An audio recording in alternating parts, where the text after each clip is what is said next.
Hello everyone, we are here at our head office at the Longridge Manor, and I have somebody very important which I'd like to introduce you to. Her name is Simone Magill, and she's our new Forever brand ambassador. Hello Simone, how are you? I'm good, thank you for having me. So the first question I want to ask you is, what drew you into Forever? So Forever was a company that I was introduced to only this year, and since I've started using the products, I found that they've just slipped into my everyday life. Obviously, with being a professional athlete, health and wellness is so important to me, and I found that this company really aligned with my passion in sustainability, and also allowing everyone to know that they can be whoever they want to be. So yeah, I was very drawn to this company, and I'm delighted to be on board. Wonderful, it's great to have you here with us. So talking about the products, which is your favorite Forever product? I am quite prone to want to use the RG, but I do really like the Mango. It's slowly becoming my favorite. Yeah, it is a great product. So Simone, you have a lot on your plate. Not only you are a football player, professional football player, but you have also other activities. Tell us more about those, please. Yeah, sure. So I've been a professional player now for quite a few years. Obviously played with Everton, I'm now with Aston Villa, and I've been playing for Northern Ireland since I was 15. Wow. But yeah, I also do a PhD, which is something I've been doing for the last 4 years, as well as co-hosting my own podcast, and occasionally give some guest lectures as well. So all of them things keep me relatively busy. Amazing, amazing, quite a lot of stuff, but really exciting to hear that. Could you tell us a little bit about your PhD? I know with our talks you mentioned so good it is that you get a lot of information how to deal with situations in your life, not only in your football career, but also outside of that. Yeah, sure. So all of my work within academia so far has been to do with video analysis specifically, but how athletes are perceiving that activity from a sociological point of view, their behaviours, what they're showing and what they're hiding emotionally. So my PhD work at the moment is looking at how coaches are using technology within their coaching practices, but I'm specifically interested in the strategic thought processes that go into how they conduct themselves, what they're showing, what they're hiding, and how they're managing their behaviours to their athletes. So it's very interesting. Obviously it's very specific to coaching what I'm looking at, but in terms of the data that I'm finding can be applied in everyday life, into workplace, into relationships, into any aspect of life. So it's been really interesting and something that I've really enjoyed. Very good. And what do you think is more important in terms of, is it the mindset, is it the technique as a football player? What is it more important, to get out and be the best you can? Yeah, I think mindset's everything.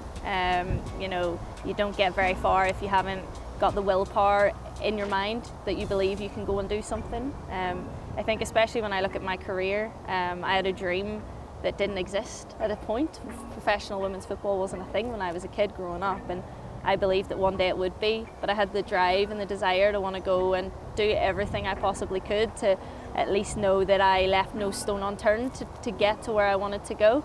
And it's just the drive and the willpower to believe that you can go and do something. And I think that hopefully with being an ambassador for this company is a message that I can get across to everybody who's a part of this wonderful company. Amazing, so true. I mean, in what we do, we start off maybe trying things that we have never heard of other people achieving in goals and things like that, but your story really resonates with what Forever is truly about, and thank you for that. Thank you for sharing that. Women's football has been rising the last few years. Could you mind telling us a few words about that? Yeah, sure. Whenever I was obviously a little kid, like I said before, I had this dream of becoming a professional, and there was no such thing as being a professional female player, and I was trying to figure out and try and realise a dream that obviously didn't exist. And lucky for me, when it came about, I was the right age, and I worked really hard and I finally made it here. But even since then, when I look at where the game is now to when I first became a professional, it's grown rapidly, and it still continues to grow. And we've come such a long way, and granted we still have such a long way to go, but it's just been fantastic to be a part of that, be a part of the growth and the trailblazers of the game, paving the way for those to come through. And yeah, it's been fantastic to be a part of it. Like I say, we've still got such a long way to go. But for me personally, it's been a pleasure to be a part of this game, and obviously representing my country on an international field is probably the greatest honour I've had as well. And obviously last year getting to the pinnacle of playing in the Euros, and to see the coverage that tournament got just shows how far that the game has come. So it's been fantastic to see where it is now, and hopefully it keeps growing. Amazing. Simone, tell us a little bit about your experience from the last year's Euro. And I hear you had an injury. Tell me a little bit more about that. Yeah, so obviously getting to play in the Euros was my dream. I always wanted to go to a major tournament with my country, and I got there, and I had my career high and my career low all at the same moment, in terms of I sustained an ACL injury in the opening game of the Euros, which was devastating. It's probably one of the worst injuries you could probably do in the game. They put like a 9-month time stamp on it as a minimum, and I knew that as soon as it happened. So I think mentally it was tough. I knew obviously in that exact moment when I sustained the injury what it was. They say that time almost slows down, but you feel something, and I felt something, so I knew it wasn't good. And I think the circumstances around it as well.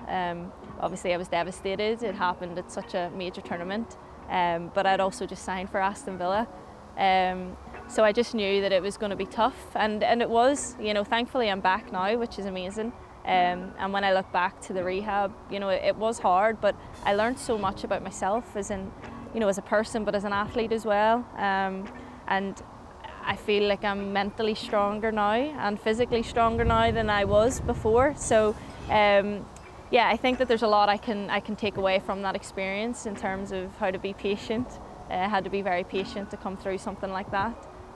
You just want to be better overnight, but it's a process, and you've got to take things step by step. And I had to be very disciplined and driven to get through that, because mentally it can be really tough, and it can be a really lonely place as well. Being injured is never nice. Your teammates are outside playing on the field and you're inside rehabbing. So to get through it, I'm very happy that I got through it, and I feel mentally in a really, really good place and really strong from it. So hopefully I can start to push on again now in the new season. Well done, and we're looking forward to seeing you playing again. That'll be great. Yeah, hopefully it'll be good. What would you recommend to someone that is feeling low now? They might be in a position where they are not performing as good as they used to. What kind of mindset they need to be into in order to come out of this and fight back? I think when you're going through something, it's hard, and you might feel that there's no light at the end of the tunnel, or it doesn't get better. And I suppose my advice would be that it does. I think if you're doing the daily things every single day, you keep turning up, you keep showing up, and you keep putting the work in, then you're getting one step closer each time to wherever it is you want to get to. And I think that that's the message I know I learnt all too well throughout the 9 months, when I think at the start of my injury, 9 months, 10 months seems like forever away. But I kept showing up every single day, kept putting the work in. Before I knew it, I was 3 months down the line, 6 months down the line, I'm back running. And then before you know it, you're there. So I think my advice is keep showing up every day, keep putting the work in, and you'll keep getting closer to wherever it is you want to get to. Excellent. And I guess believing in it, believing that it will be the day that will come and you'll be out of the hole you were into, I guess. Belief's everything. If you don't believe in yourself, then who will? That's something that I've carried with me throughout my whole career. I had to believe in myself first, and once I believed in myself, then other people will believe in me too. So that's the fundamental. You've got to believe in whatever it is that you're trying to get to, or whatever it is you're trying to achieve. And if you believe in it and work hard and keep showing up every day, then you're going to get yourself closer to wherever it is you want to be. And how important it is for you to represent your country.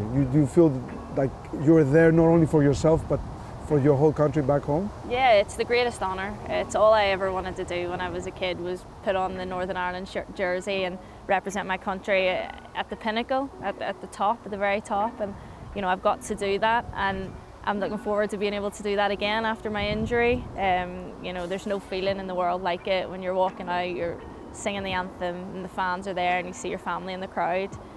They're the moments that you dream of, and I'm lucky I get to do that. Amazing. As a women's professional footballer, how has the Forever products helped you so far? Yeah, I think as a woman in this field, it's important to know that everybody belongs here, and the Forever products have made me feel confident. and I just feel genuinely great for taking them.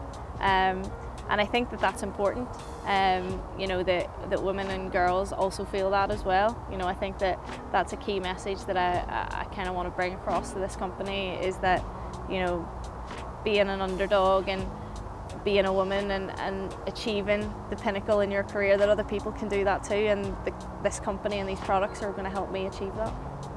Simone, being in a very competitive sport, and which you're not by yourself, you have the whole team around you. Tell us a little bit some tips on how we could be within that team as a player, but also as a leader within that team too. Yeah, I mean, I've been part of teams my whole life, and I think the most important thing to know is that it's for the team, and you play your part in that. I think that that's so important, to know that you're all striving towards the same goal, that everybody in the team is working together, and if you've got that, and everybody's playing their part and they show up every day and they keep working, then you're on to a winner. And being part of a team's great because it means you can share the good times, but also ride the bad times as well, but you're doing it together. And I think that, you know, the values that you can gain from being part of a team make all the hard work and all the time spent worth it in the end, when you get to achieve whatever it is that you want to achieve.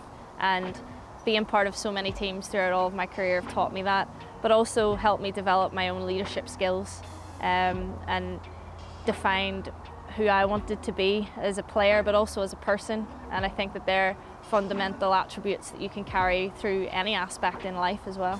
With the World Cup coming, the Women's World Cup, could you tell us who you think will win this at the end? Oh, you've massively put me on the spot really? Here. Yeah, I think naturally the United States typically are always up there performing.